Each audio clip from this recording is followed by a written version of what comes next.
Good morning. Today is April 17th, 2020. Okay, I'm going to go over the activities for today. So your first activity, you'll be sorting sentences into either complete or incomplete. So I'm going to use these two as an example, but first let's go over what a complete sentence is. A complete sentence starts with a capital letter, has a noun, has a verb, sometimes an adjective, and it ends with punctuation. And it always has to make sense when you read it. So you have to ask yourself, does it make sense? Okay, so let's go over the first one. We played at the park. So we're looking at we played at the park. We have to ask ourselves, does it start with a capital? It does start with a capital. Does it have a noun? Remember, a noun is a person, place, thing, or animal. So our noun is park. Then we're going to ask ourselves, does it have a verb? Remember, a verb is an action word. Okay, what did we do? We played, so that gives us our action. So this is a complete sentence.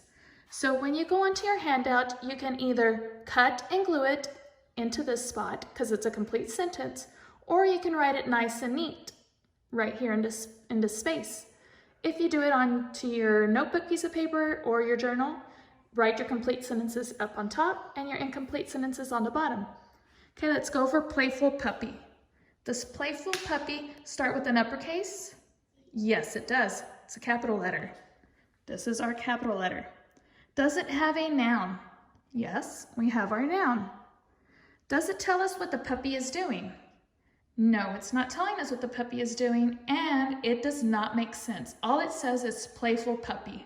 So it would be an incomplete sentence. So you're going to cut and glue it into this space. And if not, you would write it right here under incomplete. So that is how you're going to do your first reading activity. Make sure that you're writing nice and neat and you're having finger spaces in between your words. Okay, right here for your reading comprehension. You are writing incomplete sentences after you have read this 3 times. Remember, it says, I can read it 3 times. And you're going to check off your stars or you can color them in yellow. And when you answer your complete sentences, I have given you sentence stems so that you can answer your questions easier. Right here, you would do it in your journal the same way. Read it 3 times and then write your complete sentences. I don't have you do these activities just to do them. You need to really do your best practices by writing complete sentences and using nice, neat handwriting. This will help you when you go on to 2nd grade. So please, please follow these instructions.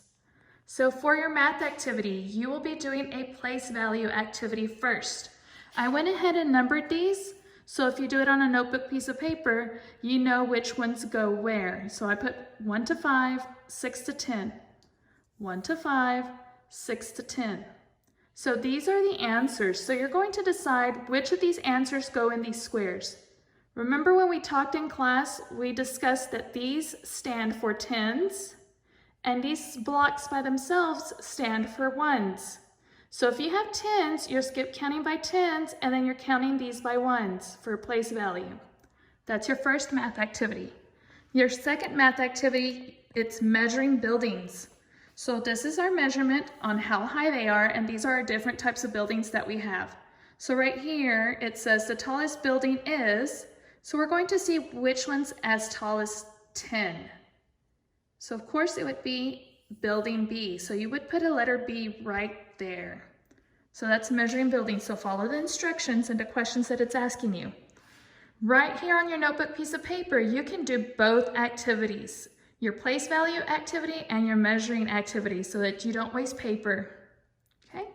So make sure that you're doing your best practices on all of these. Nice, neat handwriting. If you're not cutting and gluing, you're writing your numbers nice and neat in the correct direction.